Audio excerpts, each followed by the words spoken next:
Hello everyone, welcome back to my YouTube channel VIP topper classes में आप सभी का बहुत बहुत स्वागत है। आज का हमारा टॉपिक है जो कि बहुत ज़्यादा इम्पोर्टेंट है। सूरदास जी का कवि परिचय हर 1-2 साल के अंतर में क्लास 12th बोर्ड एग्ज़ाम में ज़रूर पूछा जाता है।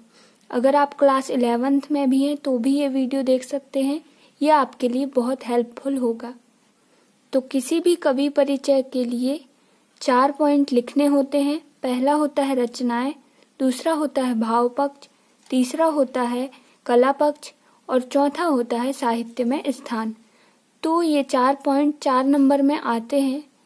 आज हम ऐसा कवि परिचय बताएंगे कि यदि आप इसको लिखें तो मैं 100% गारंटी के साथ कह सकती हूँ कि आपको 4 में से 4 नंबर पूरे जरूर मिलेंगे। तो इसलिए वीडियो को लास्ट तक जरूर देखें, स्किप ना करें। और यदि आप इस चैनल पर नए हैं तो चैनल को सब्सक्राइब करके बेल आइकन प्रेस करना ना भूलें। ठीक है, तो चलिए शुरू करते हैं सूरदास जी का कवि परिचय।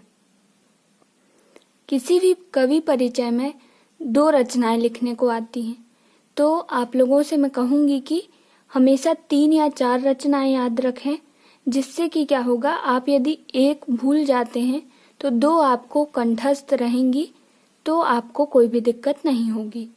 ठीक है, तो सूरदास जी की रचनाएं हैं सूरसागर, सूरसारावली और साहित्य लहरी। इसमें आपको याद करने में बिल्कुल दिक्कत नहीं होगी, क्योंकि सूरदास मतलब सूर तो यहाँ हो जाएगा सूरसागर, सूरदास की हो जाएगा सूरसारावली। ठीक है, तो इन 2 तरीकों से आप इसे आसानी से याद रख सकते हैं कि सा और सा से ही सूरदास जी की 3 रचनाएं आती हैं। ठीक है, अब हम देखेंगे भाव पक्ष। तो हमेशा बच्चे कंफ्यूज होते हैं कि भाव पक्ष में क्या लिखते हैं और कला पक्ष में क्या लिखते हैं। होता है कि नहीं? दोनों में बहुत ज़्यादा कंफ्यूजन हो जाता है। तो हम बता दें, भाव पक्ष में जैसे कि सूरदास जी की ये रचनाएं हैं, इनको जब आप पढ़ेंगे तो पाएंगे कि अब ऐसा नहीं कि ये रचनाएं खोजने लगे आप कहाँ हैं। आपका जो चैप्टर दिया होगा ना, उसको ही आप जब पढ़ेंगे तो उसमें पाएंगे कि सूरदास जी के भाव दिए हुए हैं कि उनकी रचनाओं में कौन से भाव हैं। तो सूरदास जी की रचनाओं का पहला भाव देखने को मिलता है, उनकी रचनाओं में भक्ति भाव की प्रधानता है। तो आप भक्ति भाव एक पॉइंट बनाएंगे और इसमें लिखेंगे कि सूरदास जी कृष्ण के भक्त थे। है ना, देखा होगा आपने रचनाओं में। उनके काव्य में एक भक्त हृदय की अभिव्यक्ति सहज दिखाई देती है। सूर की भक्ति सहज भाव लिए हुए थी। कृष्ण को सखा मानकर ही उन्होंने अपने आराध्य की बाल लीलाओं और प्रेम लीलाओं का वर्णन किया है। जब आपने सूरदास जी की रचनाएं पढ़ी होंगी तो आपने देखा होगा कि कृष्ण जी का कितना अच्छा उन्होंने वर्णन किया है। ठीक है, भक्ति भाव के बाद आ जाएगा भावुकता व सहृदयता। ठीक है, तो हम यहाँ पे आपको थोड़ा ज्यादा बड़ा बता रहे हैं, लेकिन हम गारंटी से कहते हैं कि यदि आप इनसे लिखेंगे तो आपको पूरे नंबर जरूर मिल जाएंगे। थोड़ा बड़ा है लेकिन आपको पूरे नंबर दिलाने में ये बहुत उपयोगी हैं। आपको टॉपर बनाने के लिए ये पॉइंट बहुत ज्यादा उपयोगी हैं। ठीक है, तो भाव पक्ष का सेकंड पॉइंट आप लिखेंगे भावुकता। सूरदास जी के पदों में मानव मन के अनेक भावों का वर्णन है। उनके वर्णन में गोपिकाओं के, माता यशोदा के और पिता नंद के विविध भावों को यथार्थता और मार्मिकता मिलती है।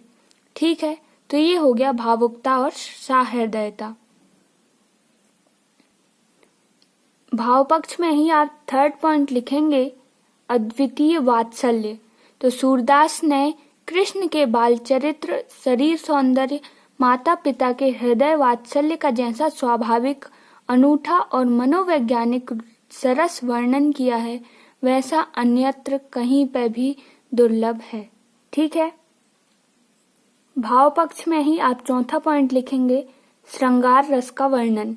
सूरदास जी ने अपनी रचनाओं में संयोग और वियोग श्रृंगार के दोनों पक्षों का मार्मिक चित्रण करके उसे रसराज सिद्ध कर दिया है। मैं बता दूं आपको एक बात कि यदि आपको ये बहुत बड़ा लगता है तो आप इनके पॉइंटों को छांट कर भी कंबाइन करके लिख सकते हैं, लेकिन यदि आप ऐसा लिखेंगे तो आपके बिल्कुल नंबर नहीं कटेंगे। ठीक है, अब हम आ जाते हैं कला पक्ष में। तो कला पक्ष में हमेशा भाषा शैली लिखेंगे कि उनकी भाषा कैसी थी और उनकी रचनाओं में शैली कैसी थी। ठीक है, तो भाषा में आ जाएगा सूरदास ने बोलचाल की ब्रज भाषा को लालित्य प्रधान ब्रज भाषा बना दिया है। उनकी प्रयुक्त भाषा सरल, सरस एवं प्रभावशाली है। एक बात कि यदि आपके पेपर में कोई भी बिना पढ़े हुए कवि आ गए है ना, तो उनका आप ऐसा नहीं है कि बिल्कुल ही कुछ ना लिखें। आप हमेशा सारे कवियों की रचनाएं याद करके जाएं, क्योंकि भाव पक्ष और कला पक्ष आप लिख सकते हैं। तो हमेशा भाषा में आप ये लिख दें कि इनकी भाषा सरल, सरस, प्रभावशाली है। लेकिन सूरदास जी की में आपको लिखना है, सूरदास ने अवधी और फारसी में शब्दों और लोकोक्तियों से अपनी भाषा में चमत्कार उत्पन्न कर दिया है। ऐसे जो वर्ड हैं, ये वर्ड आपकी शैली को बहुत अच्छा दर्शाते हैं एग्जामिनर के सामने। तो आप इनका प्रयोग अच्छा करें, आप टॉपर जरूर बनेंगे, है ना। सूरदास जी की भाषा में माधुर्य सर्वत्र दिखाई देता है। ठीक है, अब हम देखेंगे शैली।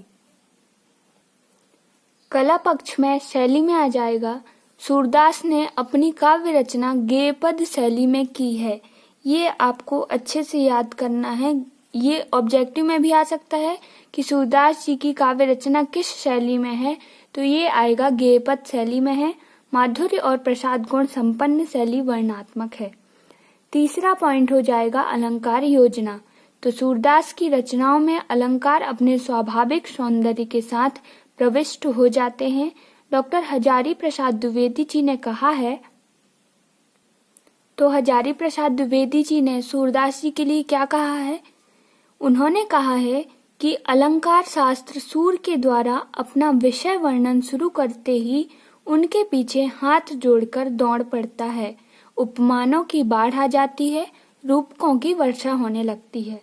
ठीक है, ऐसे पॉइंट अगर आप लिखते हैं तो ये बहुत ज्यादा अच्छा दिखता है। ऐसा कोई भी बच्चा नहीं लिखता है, तो आप इसे जरूर लिखें। ठीक है, चौथा पॉइंट हो जाएगा कला पक्ष में छंद योजना।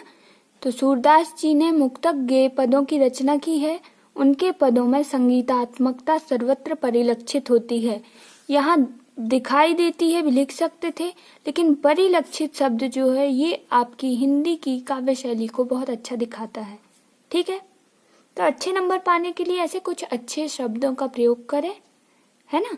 और लास्ट में आ जाएगा साहित्य में स्थान। साहित्य में स्थान में आप लिखेंगे, सूरदास जी अष्ट छाप के ब्रज भाषा कवियों में सर्वोत्कृष्ट कवि हैं। इनका बाल प्रकृति चित्रण, वात्सल्य तथा श्रृंगार का वर्णन अद्वितीय है। ठीक है, ये अष्ट छाप ये मेन पॉइंट है, इसे याद जरूर कर लें आप। और मैं आप लोगों को बता दूं ये बहुत बड़ा कहलाता है, तो आपके पास जब टाइम आप मैनेज कर सकते हैं तो ही आप इतना बड़ा लिखें, वरना भाव पक्ष और कला पक्ष के 4-4 पॉइंट जो हमने बताए हैं उनके आप कंबाइंड रूप से 1-2 लाइन करके इनको साथ में लिख सकते हैं, तो भी आपके नंबर नहीं कटेंगे। लेकिन अगर आप सेम इसके जैसा लिखते हैं तो आपको पूरे नंबर जरूर ही मिलेंगे। ठीक है, तो यदि आपको ये वीडियो अच्छा लगा हो तो अपने फ्रेंड्स के साथ अधिक से अधिक शेयर कीजिए, चैनल को सब्सक्राइब कीजिए, वीडियो को लाइक कीजिए और चैनल में अपना सपोर्ट बनाए रखिए। वीडियो देखने के लिए आप सभी का बहुत बहुत धन्यवाद।